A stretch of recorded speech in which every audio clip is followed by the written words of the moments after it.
நிறங்களின் உலகிற்கு வரவேற்கிறோம். இந்த அழகிய ஓவியங்களில் பாரம்பரிய இந்திய கலை நுணுக்கம் முழுமையாக உயிர் பெறுகிறது. வட்ட வடிவமைப்புகள், ஒழுங்கான கோடுகள், கண்கவர் நிறங்களின் சங்கமம், அனைத்தும் மனதை மயக்கும் ஒரு காட்சி அனுபவம். முதல் படத்தில் அலங்கரிக்கப்பட்ட வெள்ளை யானை செழுமையான ஆடைகளும் ஆபரணங்களும் அணிந்து அமைதியும் செல்வச் செழிப்பையும் குறிக்கிறது. யானை இந்திய கலாச்சாரத்தில் ஞானம், பலம் மற்றும் நல்ல அதிர்ஷ்டத்தின் அடையாளமாக விளங்குகிறது. அடுத்த படங்களில் சுழலும் வட்ட வடிவ மண்டலங்கள் ஒவ்வொரு நிறமும் தனித்துவமான அர்த்தத்தை கொண்டது. பச்சை வளர்ச்சியை, மஞ்சள் செழிப்பை, நீலம் அமைதியை, சிவப்பு ஆற்றலை பிரதிபலிக்கிறது. இந்த வடிவமைப்புகள் காலச் சுழற்சி, இயற்கையின் சமநிலை மற்றும் வாழ்க்கையின் தொடர்ச்சியை நினைவூட்டுகின்றன.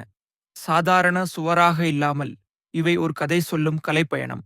இந்த ஓவியங்கள் பாரம்பரியமும் நவீனமும் ஒன்றிணையும் இடத்தில் நம் கண்களுக்கும் மனதிற்கும் ஒரே நேரத்தில் விருந்தளிக்கின்றன.